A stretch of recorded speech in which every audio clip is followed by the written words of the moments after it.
Hi hello అందరికీ welcome back to my channel. ఈరోజు మన ఛానల్లో వీక్ ఫిల్డ్ క్యారమల్ కస్టర్డ్ పుడ్డింగ్ ఎలా ప్రిపేర్ చేసుకోవాలో చూపించబోతున్నా అండి. ఇందులో మనకి వెరైటీస్ కూడా ఉన్నాయన్నమాట. అలాగే ఈ క్యారమల్ కస్టర్డ్ పుడ్డింగ్ని ఎలా ప్రిపేర్ చేసుకోవాలి ఏంటి అనేది కూడా మనకి బాక్స్ పైన డీటెయిల్గా ఇచ్చున్నారు. కాస్ట్ వచ్చి 50 రూపీస్ మాత్రమే. అప్పుడప్పుడు పిల్లలకి చేసి పెట్టడానికి దీన్ని అయితే తీసుకొస్తూ ఉంటాను. ఇది మనకి కొంచెం జల్లీ లాగా ఉంటుంది కాబట్టి పిల్లలు కూడా ఇష్టంగా తింటారనమాట. మనము జున్ను చేసుకుంటూ ఉంటాం కదా, అంటే ఆవు పాలతో జున్ను ప్రిపేర్ చేసుకుంటాం కదా, సో అలాగే ఉంటుంది ఇది కూడా. కాకపోతే టేస్ట్ అనేది డిఫరెంట్గా ఉంటుంది. మనము స్వచ్ఛమైన జున్ను పాలతో చేసుకుంటే ఏ టేస్ట్ అయితే ఉంటుందో ఆ టేస్ట్ అయితే ఉండదు. కానీ పర్వాలేదు, ఇది కూడా తినడానికి బాగానే ఉంటుంది. అందుకే అప్పుడప్పుడు పిల్లల కోసం తీసుకొస్తూ ఉంటాను. ఫస్ట్ ప్యాకెట్ ఓపెన్ చేసిన తర్వాత సిల్వర్ కవర్తో ప్యాకింగ్ అనేది ఉంటుంది. దాన్ని కూడా ఓపెన్ చేసిన తర్వాత లోపల మనకి పౌడర్ అయితే ఈ విధంగా ఉంటుంది. అలాగే క్యారమల్ టాపింగ్ కూడా ఇచ్చుంటారు. కస్టర్డ్ పౌడర్ అనేది మనం మామూలుగా ఐస్ క్రీమ్స్కి యూస్ చేసుకుంటాము. అలాగే ఫ్రూట్ కస్టర్డ్ చేసుకోవడానికి, లేదంటే అప్పుడప్పుడు ఇలాగా క్యారమల్ పుడ్డింగ్ చేసుకోవడానికి కూడా యూస్ చేసుకోవచ్చు. మనకి అది సపరేట్గా కస్టర్డ్ పౌడర్ అనేదే ఉంటుంది. ఇదైతే క్యారమల్ కస్టర్డ్ పుడ్డింగ్ అనమాట. దీన్ని వచ్చి మనం ఓన్లీ క్యారమల్ పుడ్డింగ్ చేసుకోవడానికి మాత్రమే యూస్ చేస్తాము. దీన్ని మనం ఐస్ క్రీమ్స్లోకి అలాగే యూస్ చేయడానికి కుదరదు. ఓన్లీ పుడ్డింగ్ చేసుకోవడానికి మాత్రమే యూస్ చేస్తామన్నమాట.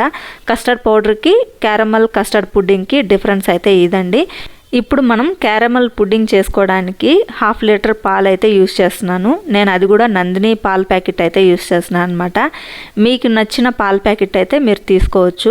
ఇలాగా స్టవ్ పైన ఒక గిన్నె పెట్టుకొని అందులోకి పాలు వేసుకున్న తర్వాత పాలు ఇలాగా బాగా వేడయ్యి ఒక పొంగు వచ్చేంత వరకు బాగా మరగనివ్వాలి. ఇలా పొంగు వస్తుంది అనగా ఒకసారి బాగా మిక్స్ చేసుకొని మనం తీసుకున్న పౌడర్ ఉంది కదా, అది కొద్ది కొద్దిగా వేసుకుంటూ కలుపుకోవాలి. ఉండలు కట్టకుండా ఇలాగా వేసుకొని కలుపుకోవాలన్నమాట. ఉండలు కట్టిందంటే మనకి క్యారమల్ పుడ్డింగ్ అనేది సరిగా రాదు. కాబట్టి ఉండలు కట్టకుండా ఇలాగా వేస్తున్నప్పుడే ఇలాగా కలుపుతూ వేసుకోండి.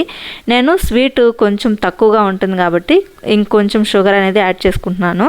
ఒక 4 టేబుల్ స్పూన్స్ షుగర్ అనేది యాడ్ చేసుకొని ఇలాగా షుగర్ అనేది బాగా మెల్ట్ అయ్యేంత వరకు ఒక 2 నిమిషాలు ఈ పాలని బాగా మరిగించుకున్న తర్వాత స్టవ్ అనేది ఆఫ్ చేసేసాను అనమాట. స్టవ్ ఆఫ్ చేసిన తర్వాత ఇది కొంచెం చల్లారనివ్వాలి. ఈలోగా మనము టాపింగ్ అనేది రెడీ చేసుకుందాము. నేనైతే ఇలాగా సపరేట్ బౌల్స్ అనేవి తీసుకున్నాను. ఇప్పుడు ఈ బౌల్స్లోకి కొద్ది కొద్దిగా వాళ్ళు ఇచ్చిన ప్యాకెట్లోని టాపింగ్ని వేసుకొని ఈ బౌల్కి స్ప్రెడ్ అయ్యే విధంగా ఒక స్పూన్ తీసుకొని లైట్గా స్ప్రెడ్ చేసుకోవాలన్నమాట. అలా స్ప్రెడ్ చేసుకున్న తర్వాత మనం ముందుగానే వేడి చేసి పెట్టుకున్న పాలని బౌల్కి సరిపోయే విధంగా వేసుకొని ఈ బౌల్స్ని రూమ్ టెంపరేచర్ వచ్చేంత వరకు బయటే పెట్టేసుకోవాలి. రూమ్ టెంపరేచర్లోకి వచ్చిన తర్వాత ఈ బౌల్స్ని తీసి ఫ్రిడ్జ్లో పెట్టుకోవాలి. డీప్ ఫ్రిడ్జ్లో కాదు, నార్మల్ ఫ్రిడ్జ్లోనే పెట్టుకోవాలన్నమాట. నార్మల్ ఫ్రిడ్జ్లో పెట్టుకున్న తర్వాత ఒక 15 మినిట్స్కే మనకి క్యారమల్ కస్టర్డ్ పుడ్డింగ్ అనేది రెడీ అయిపోతుంది. తినేటప్పుడు చల్లచల్లగా కూల్గా చాలా టేస్టీగా ఉంటుందండి.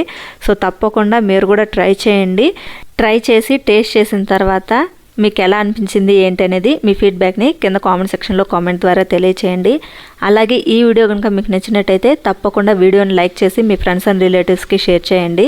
సో చూసారు కదా, మనకి 15 మినిట్స్ తర్వాత క్యారమల్ కస్టర్డ్ పుడ్డింగ్ అనేది రెడీ అయిపోయింది. చూడొచ్చు ఎంత జెల్లీగా ఎంత బాగుంది అని చెప్పేసి. చూస్తుంటేనే నోరూరిపోతుంది కదా, తింటుంటే కూడా అంతే టేస్టీగా ఉందండి. సో తప్పకుండా మీరు కూడా ట్రై చేయండి. నాకు ఈ క్యారమల్ కస్టర్డ్ పుడ్డింగ్ అయితే చాలా అంటే చాలా బాగా నచ్చిందండి. మా పిల్లలైతే ఎంతో ఇష్టంగా తిన్నారనమాట, అంత టేస్టీగా ఉంది. సో చూసారు కదండి, ఇదన్నమాట ఇవాళ వీడియో. ఈ వీడియో కనుక మీకు నచ్చినట్టయితే తప్పకుండా లైక్ చేయడం మాత్రం మర్చిపోకండి. అలాగే ఎవరైనా ఫస్ట్ టైం మన ఛానల్ని చూసినట్టయితే సబ్స్క్రైబ్ చేసుకొని సపోర్ట్ చేయండి ఫ్రెండ్స్. ఇలాంటి మరిన్ని మంచి వీడియోస్ని మిస్ అవ్వకుండా చూడాలి అనుకుంటే మాత్రం సబ్స్క్రైబ్ చేసుకోవడం అస్సలు మర్చిపోకండి. Thanks for watching my videos. మళ్ళీ నెక్స్ట్ వీడియోతో మీ ముందుకు వస్తాను. Until then take care, bye bye.